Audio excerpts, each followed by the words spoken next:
My name is William Bill Thompson, and I served as a tank gunner in the U.S. Army during World War I. I was born in 1923 in a small town in Kansas, where the only machines I ever handled before the war were tractors and pickup trucks. When Pearl Harbor was attacked, I was 18. Like a lot of young men then, I didn't think twice. I went straight to the recruiting office the next morning. I ended up in the 3rd Armored Division, known later as Spearhead. They trained us in Fort Knox, Kentucky.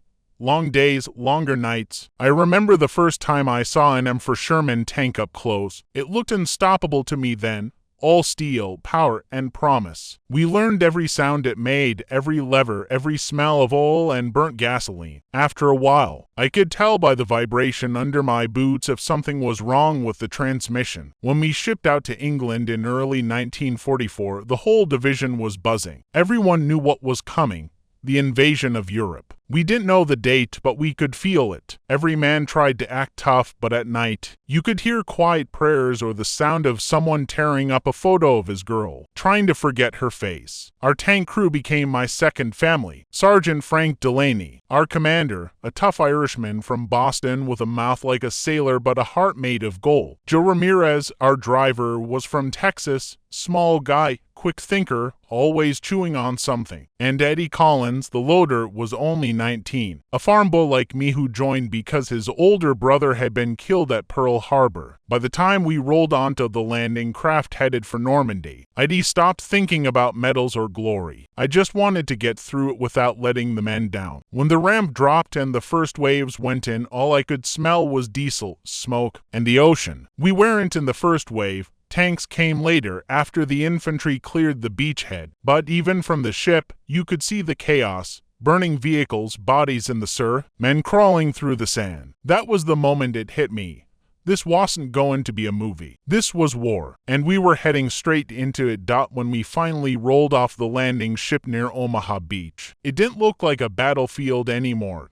It looked like a scrapyard. Burned out trucks, half-buried helmets, and the smell of death mixed with sea salt. Our Sherman's tracks crunched over broken metal and shattered crates as we crawled inland. It was June 10, 1944. 4 days after D-Day, we joined up with other tanks from our company near a hedgerow line. Those damned Normandy hedgerows were our first real enemy. Tall, thick walls of dirt and roots impossible to see over. The Germans had turned every field into a trap, machine guns hidden behind bushes, anti-tank guns buried in barns, snipers waiting for a head to appear. Our first fight came outside a village called Trevires. We were told it was lightly defended. That was a lie. We moved up the narrow lane between the hedges when the first shell hit. It missed us by a few feet, but the blast shook the whole tank. Delaney shouted over the intercom, "Find that gun, Bill," and I swung the turret left. I could see the smoke trail. A Pak 40, a German 75mm anti-tank gun, tucked behind a stone wall. I fired one high-explosive shell. The recoil nearly threw me backward. Through the periscope, I saw the wall explode into dust and bodies. That was my first kill, and it didn't feel like victory. We moved through the field, our treads crushing fences and crops, and the smell of burnt flesh followed us. Eddie, the loader, was breathing hard, his hands shaking as he jammed another shell into the breach. "You got him, Bill," he said, but his voice cracked. By the second week in France, we'd lost 2 tanks from our platoon. One hit a mine. Another caught fire after a German shell pierced the engine. The crew didn't make it out. When a Sherman burns, it turns into an oven. You can hear the ammo cooking off inside, one round after another until there's nothing left but black metal. At night, we dug in beside our tanks and tried to sleep. The sound of distant artillery was constant, like thunder that never stopped. Sometimes we'd talk about home. Joe would tell us about his family's ranch in El Paso, about riding horses and drinking beer under the desert stars. It felt like another planet compared to where we were. One night, as I was on watch, I looked up and saw tracer rounds arching across the sky like fireworks. For a second, I remembered the 4th of July back home. Then I realized those were people dying. That's when I started to understand what war really was. Not courage, not glory, just survival. By late June, we had pushed deeper into Normandy, near Saint-El, and the fighting had turned into something worse than anyone expected. The fields were wet, the air thick with smoke, and the hedgerows made every fight personal. close, fast, and deadly. We started hearing rumors about a new German tank, something the boys called the Panther. They said it was faster than a Tiger, with sloped armor that could shrug off our shells like pebbles. At first, I didn't believe it. The old hands said, there's no tank that can take a hit from a Sherman and stay standing. But we were about to find out how wrong that was. It was early morning, fog hanging low over the fields. Our platoon was moving toward a small village the brass said was lightly defended. That phrase had already gotten to many of us killed. We advanced slowly, the tank's engine rumbling like a heartbeat. I was in the gunner's seat, eyes pressed to the sight, finger resting on the trigger. Everything looked calm, until the hedgerow ahead of us exploded. The first shell hit the tank ahead, Sergeant Collins' crew. The blast lifted the Sherman off the ground, and the turret flew clean off like a tin can. For a moment, no one said a word. Then the radio came alive, shouting, panic, orders overlapping. I saw it through the smoke, a dark shape, low and menacing, with a long gun barrel. The Panther. Target, front, I yelled. Delaney slammed the brakes. Eddie loaded an armor-piercing round, his hands moving on instinct. I fired. The shell hit the front plate and bounced off. Just sparks. Hit again. Delaney barked. We did. Same result. The Panther turned its gun toward us, slowly, like it had all the time in the world. I swear I could feel it looking at me through that barrel. We fired once more, aiming for the side this time, but before I could even see if it hit, the world went white. The Panther's round slammed into the ground just short of us. The explosion filled the tank with dust and smoke. Joe was coughing, shouting, reverse, reverse, as Delaney threw the Sherman into gear. We backed into a ditch, the tracks grinding mud and debris. Another Panther shell screamed overhead, missing by inches. Somehow,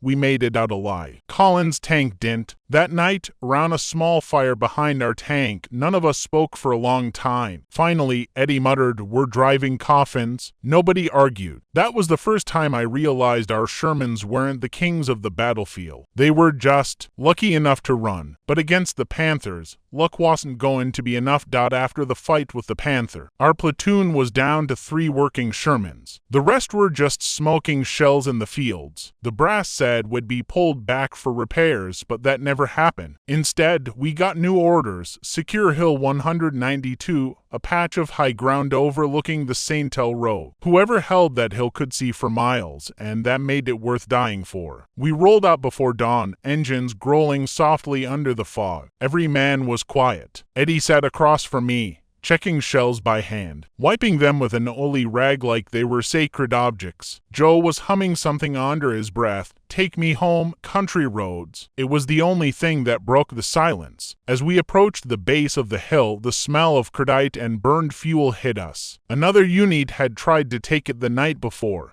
and failed. There were broken half-tracks and the twisted remains of Shermans along the ditch. No movement, no sound, just the buzzing of flies. Delaney muttered, "Keep your eyes peeled. They'll be waiting." He was right. We moved up the slope in a column, one tank at a time. When it happened, a German Panzerfaust team popped out from behind a hedgerow not 20 yards away. I barely had time to aim. I fired a high-explosive round, and the whole hedge erupted in flames. But it was too late. The tank behind us took a direct hit. The blast threw mud and metal into the air. The crew didn't get out. Delaney shouted, "Keep moving, keep moving." We roared up the hill, the treads grinding into the dirt, the turret swinging wildly as I searched for the next target. Then, through the periscope, I caught a flash of movement. Another Panther, half hidden among trees near the ridge. "Panther, 11 o'clock, I yelled. Eddie was already loading. Delaney turned us toward it, but before I could fire, the ground shook. Artillery. American artillery. The sky above the hill lit up in orange flashes. The first barrage missed us, but the second landed right on the Panther's position. I watched as the explosion tore it apart, the turret blown clear off. For once, the timing had been on our side. By midday, we held Hill 192. The Germans had pulled back. We were ordered to dig in and hold position. When the radio finally went quiet, I climbed out of the turret and looked down the slope. The fields below were burning. Smoke rose in slow, lazy spirals toward the gray sky. Joe lit a cigarette and said softly, All that for a damn hill. No one answered. That night, I couldn't sleep. Every time I closed my eyes, I saw the second tank explode, the one right behind us. I kept thinking about the faces of the men who had been inside. I knew them. I'd eaten with them just yesterday. In war, death doesn't come as a stranger. It comes as someone you just had coffee with. After IL 192, we thought we'd earned a break. But war doesn't give you breaks. Only pauses long enough to remind you you're still alive. 3 days later, we were ordered to move on Saint-El, the city that had become a maze of rubble, craters, and death. They called it the capital of ruins. The fighting there was some of the worst I'd ever seen. Buildings were shattered down to their bones, and the streets were lined with the wrecks of tanks, American and German alike. Our orders were simple. Advance street by street, support the infantry, and clear the path. Sounds easy on paper. In reality, it was hell. The Germans had dug in everywhere. Machine guns in basements, snipers in church towers, Panzerfausts waiting behind every doorway. We couldn't even use our main gun half the time, the streets were too narrow, and one wrong shot could bring a building down on our own men. Delaney led us carefully, his hands steady on the controls, his voice calm even when everything around us was falling apart. Keep the gun forward, Bill. Watch for movement in the windows. I obeyed, scanning every shadow. Then we turned a corner.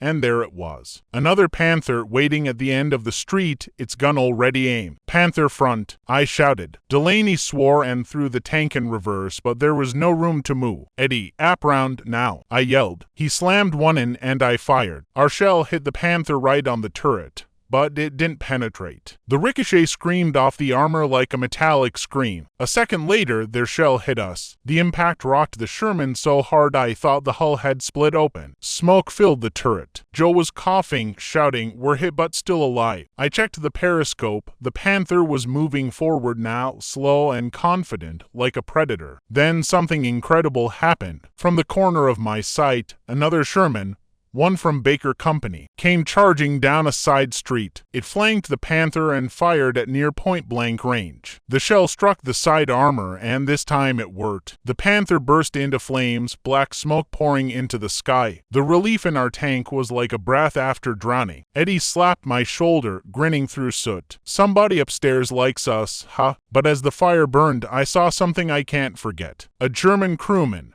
his uniform blackened, climbed out of the Panther's hatch, screaming. He stumbled a few steps before collapsing beside his tank. I froze, watching him burn. For a moment, I didn't feel like a soldier. I felt like a murderer. When Saint-El finally fell, there was nothing left to take pride in. Just a dead city and a lot of ghosts. That night, Delaney said something he'll never forget. He looked at the smoking ruins and said, "You win a war one street at a time, but you lose a piece of yourself with every one." And he was right. By late July 1944, the hedgerows of Normandy had become graves for thousands, both ours and theirs. But that was about to change. The brass called it Operation Cobra, a massive breakout meant to finally push us out of the damned hedgerows and into open country. For days, we sat waiting behind the lines as wave after wave of Allied bombers roared overhead. The ground trembled, the air burned, and the horizon turned black with smoke. They were softening up the German defenses, we were told. After this, the lieutenant said it'll be a straight shot to Paris. When the bombing stopped, we moved. And that's when I realized what soften up really meant. The fields were nothing but craters and twisted bodies, cows, man metal, all fused together under the sun. The smell was unbearable. Our treads slipped on mud and blood alike as we rolled through what used to be farmland. Delaney was silent. He wasn't the same man anymore. None of us were. By afternoon, we reached the edge of a village.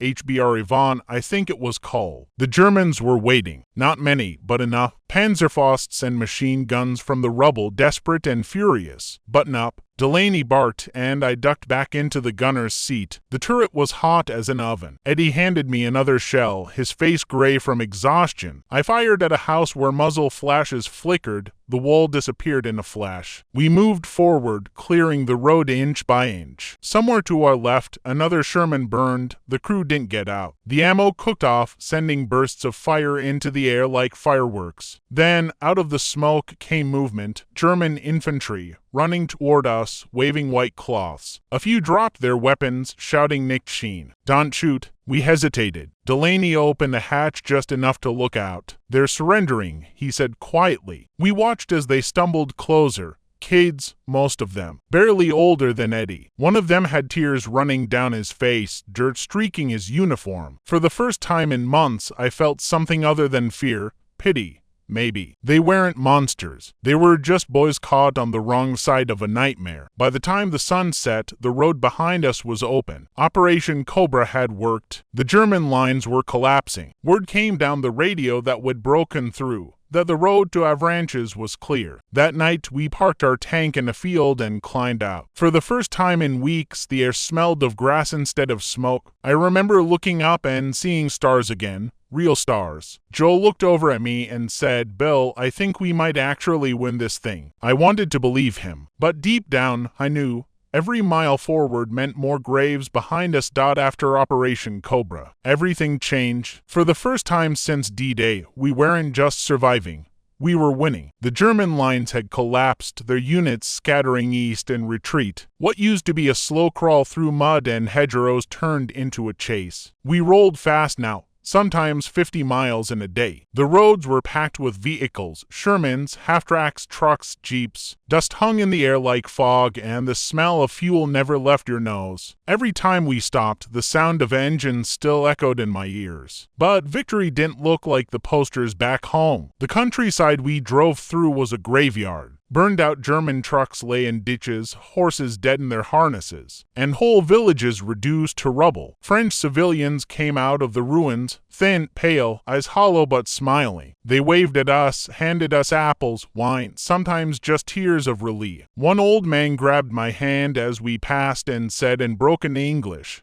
"Thank you, boys. Thank you for life." I nodded, but I couldn't find the words to answer, because behind him, I saw the blackened skeleton of a church, and knew life here would never be the same. Around Morton, the Germans tried to counterattack. That was when we first saw the aftermath of our air power. The P-47 Thunderbolts had caught a German column on the road. When we reached it, the sight froze us all.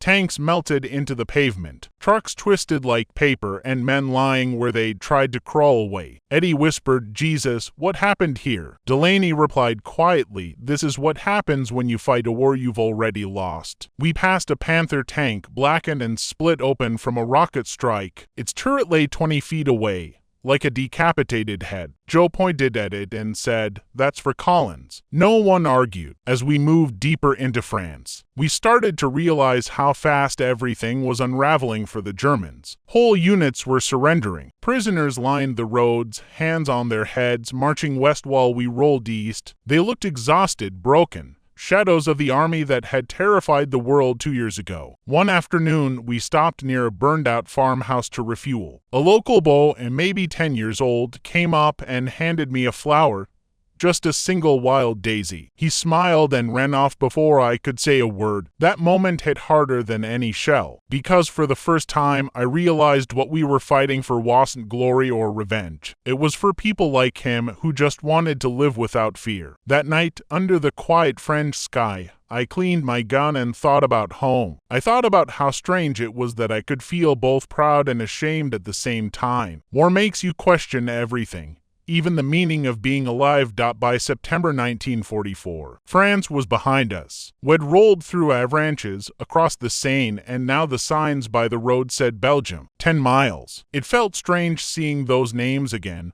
The same places the Germans had stormed through in 40, and now we were the ones pushing them back. Our Sherman was running rough, the engine rattled, and the paint was scorched from near hits. But she still moved. We called her Lucky Lady, maybe because she'd survived things no tank should. As we crossed into Belgium, the weather turned cold and wet. The mud clung to everything. Civilians lined the roads again, waving flags, handing us bread and flowers. It felt like liberation. But even during the cheers, I could see the scars of war. Houses burned to their frames, churches without roofs, fields littered with the bones of wrecked armor. One afternoon, we came across a convoy of German prisoners marching west. Hundreds of them, young, old, some still in half-burned uniforms. One man stumbled near our tank, and I saw his face. He couldn't have been more than 16. He looked terrified. Eddie said quietly over the intercom, "That could have been us if we'd been born over there." Delaney nodded. "Yeah, wrong place, wrong flag." We pressed on through the Ardennes, the forests thick and dark. It was there that we started to hear whispers. The Germans were planning something. None of us believed it. They were finished, everyone said. They couldn't mount another offensive. But the truth was, we didn't know how desperate they were. Before the snow came, we stopped near a small Belgian town called Malmedy. The locals welcomed us with whatever they had: bread, beer, laughter. For a few hours we felt human again. We played cards in the back of the tank, drank from tin cups, and talked about home. Joe said he wanted to open a gas station when he got back to Texas. Eddie dreamed about getting married. I just wanted quiet, a life where I didn't wake up to explosions. That night, I walked out behind the barn where our tanks were parked. The sky was full of stars, so bright it didn't seem real. I remember thinking, maybe this is the last winter I'll spend in Europe. But deep down, something in me didn't trust that peace. The forests were to still, the air to quiet. A few weeks later, that silence would break and the world would explode again in the Battle of the Bulge. December 16, 1944. I'll never forget that morning. The sky was gray and heavy, snow falling in slow, lazy flakes. We were camped near the Ardennes forest, outside a small Belgian village, thinking the war was nearly over. Then the world erupted. It started before dawn. The low rumble of artillery, then a wall of sound that shook the earth. Shells fell all around us, trees splintered, tanks burned, radios went dead. The Germans had launched a massive counterattack. We didn't know it then, but it would be called the Battle of the Bulge. Our Sherman, Lucky Lady, was hit with shrapnel but somehow kept running. We moved out fast, joining other armor to hold a road leading into Bastogne. The snow was thick, blinding, and the temperature dropped below freezing. Everything froze, our hands, our food, our guns. The forest was filled with ghosts, white uniforms, German voices shouting commands, and the sharp cracks of rifles. You couldn't tell where the enemy was until they were 50 yards away. The fog made it worse. We'd see shapes moving and not know if it was them or us. By the second day, we were nearly surrounded. We'd run out of rations and the fuel was low. Eddie had frostbite on his fingers and Joe coughed blood. Delaney still cracked jokes, but his eyes were empty. Then came the ambush. We were holding a crossroads when a column of German panzers appeared out of the mist. Tigers, with armor so thick our shells just bounced off. Our first shot hit one right in the turret.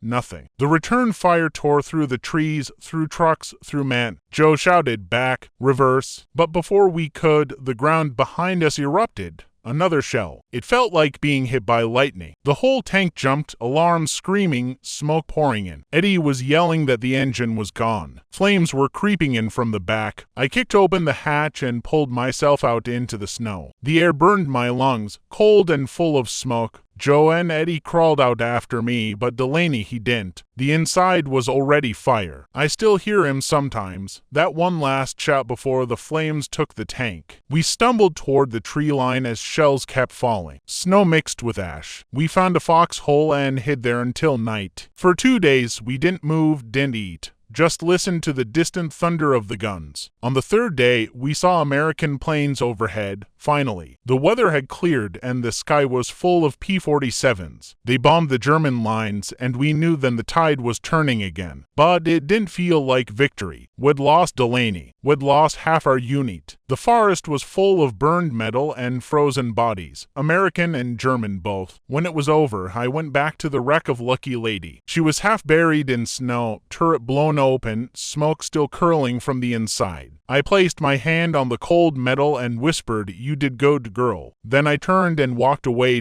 April 1945. Germany was collapsing. The air smelled like smoke and spring, a strange mix of life and death. We had crossed the Rhine and were pushing east, mile by mile, through towns that looked like ghosts of what they once were. Every building was shattered, every road littered with wrecks and rubble. I'd stopped counting how many tanks I'd seen burn. By then, it wasn't about glory or victory. It was about going home alive. Our new Sherman wasn't Lucky Lady. no tank ever could be. But she carried us through the last weeks of the war. When we reached the Elbe River, we were told to stop. The Soviets were on the other side. For a long time, we just stared across the water to armies that had fought from opposite ends of the world, now only a river apart. Then, one afternoon, a few of them came down to the bank waving and shouting something in Russian. One of our guys shouted back, and before we knew it, we were laughing, tossing cigarettes and rations across the river. Later, when the officers allowed it, we finally crossed and met them. I'll never forget that moment. They were rough-looking men,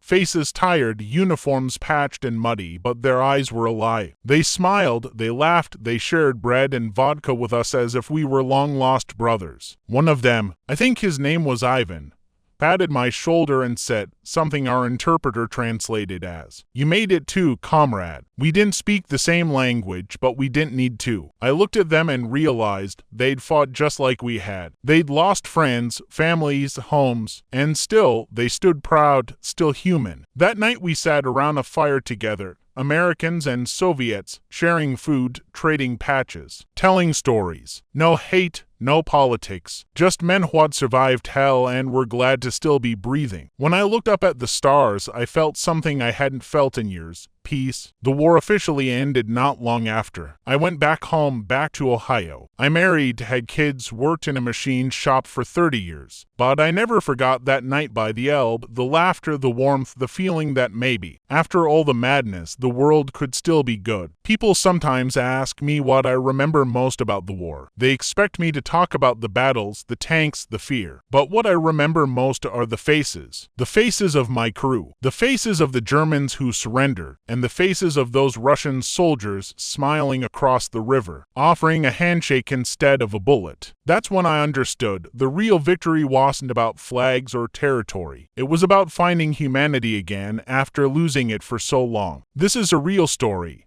The memory of one soldier among millions. More true stories like this one, watch on the channel.